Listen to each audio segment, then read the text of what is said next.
Luka's 36 hours off of vomiting all day. He ran out of gas late. LeBron is 40 years old. He ran out of gas late. I understand, JJ Reddick, you're a first-year head coach. Yeah. You want to go down swinging with your best players on the court. Felt like an impulsive decision by JJ. But it was an emotional decision. Did we just witness one of the dumbest coaching calls in recent memory with JJ Reddick keeping all of his players in the entire 24 minutes of the second half? Now, I understand I'm not an NBA coach, but I just feel like a 40-year-old LeBron James who just got over a recent groin injury, and Luka Doncic, someone who's not known for his utmost conditioning and himself was, recently coming back from an injury, maybe a little naive not to give these players a couple minutes of rest, maybe even 30 seconds somewhere in that second half to allow them to breathe. There are certain times in sports where you can see the coach just trying to do too much, maybe try to get too involved in the game, or maybe just outthink themselves because they think they're smarter than they really are, or they're trying to be smarter than they really are, or do something that's against the grain. I get it. But there probably is a reason why no coach in history has decided to play all the same starters in the same half, and that reason being it's a horrible idea. It's like Bill Belichick sitting Malcolm Butler in that Super Bowl against the Eagles.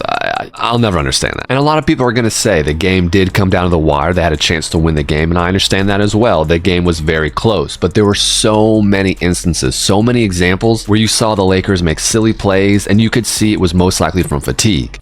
Drink your water. In my opinion, having fatigued players out on that court is even worse than having a few players out there for a few minutes where you feel like you don't have an advantage. Austin Reeves in the fourth quarter was missing numerous open shots, numerous open threes, and again, I can't help but feel fatigue. LeBron James, no points in the fourth quarter, and yes, I know he had like 3 blocks, maybe a steal, he had a couple assists there in the fourth quarter, but at the end of the day, they need LeBron James to have the energy to be able to also provide on offense. And when the man is playing 45, 46 minutes a game, at 40 years old, I just don't think that's plausible. And these aren't just ordinary minutes. They're playoff minutes against a massive team who's relatively a lot younger than you, a lot bigger than you, and seemingly a lot bigger chip on their shoulder. So I feel like, again, this was just a terrible coaching call in my opinion, and I would argue it cost them the game even though they were right in it, because I think JJ Redick's a good enough coach to where he could have easily found 1 minute between LeBron and Luka at some point, alternate them out and just let them breathe for a moment and then get them back in there. Hit that subscription button and turn on notifications. Not to mention, I don't feel Rui or, Dorian Finney-Smith, are they really so good that you can't rotate in someone else for them as well for a minute? I don't know. I just feel like that was JJ Redick just trying to do way too much, which is interesting because it was actually him doing nothing, but I think you see what I'm saying. All year we've been seeing how he's such a better coach than Darvin Ham and how the Lakers are doing so much better this season than before, and then they may end up losing in the first round. And part of that, you could make an argument, was because of a coaching decision. As a Lakers fan, this will bother me for a while. As an NBA fan, I understand it and I'm going to keep it moving. JJ Redick is a confident person. He thought he made the right decision, and I get it. And I've seen a lot of people say, well, if the Lakers would have won, you would have praised the decision. But to be honest, I don't think so. I think if they would have won, I would have been highly alarmed at the fact that it took all my starters basically playing the entire second half to barely win that game. And whether you argue it's because of matchups or simply just the capabilities of their bench, you're not going to win a championship with only playing your starters. It's interesting to think that if the Lakers front office has any regrets about rescinding that trade for Mark Williams, even if it only got him for this year, because would he have been the difference in a series like this? We'll never really know, I guess. However, me crying, coping over JJ Redick's decision is really not doing Anthony Edwards justice, because this kid is becoming a man right in front of us. From him being out there pushing LeBron James around quite literally. I mean, if you go into the comment sections, you go to Twitter, people are actually really upset with Anthony Edwards calling these wrestling moves. But 20 years ago, there was always this type of pushing and shoving on every single possession. And that's why so many people really do like Anthony Edwards so much. He reminds them of Kobe, MJ. I mean, he's fearless. And I'm getting that vibe that he's adopted the same mentality that Kobe did after he lost to the Celtics in the finals, that same mentality, MJ did before he won his championships, where they accept that they're so good and they're so powerful in this game that it actually becomes their greatest asset to utilize their teammates because all the attention's on them. And then once they flesh it out and figure out exactly how to put people in the right positions, it's very hard to beat these people. He now has these opportunities to get his teammates involved in the game, and it makes these Wolves extremely hard to beat. And you can see by the end of the fourth quarter, the Lakers, they're just moving slow. They look an actual step behind everything the Wolves are doing. You would hope that your game plan revolved around outlasting them with endurance instead of trying to take them on head on, and it seemed like that's what the Lakers tried to do, and it didn't pan out. Now the Lakers fan to me is saying, yes, they can still come back. It's only 3-1. LeBron's done it before, and all they have to do is win at home, then go to Minnesota, win one more game, which they can easily do, then get it back to, LA for game 7, and they they can easily win one game in LA. But the NBA fan in me is saying, no chance, bro. This game is going to be over probably in game 6. I do think the Lakers will,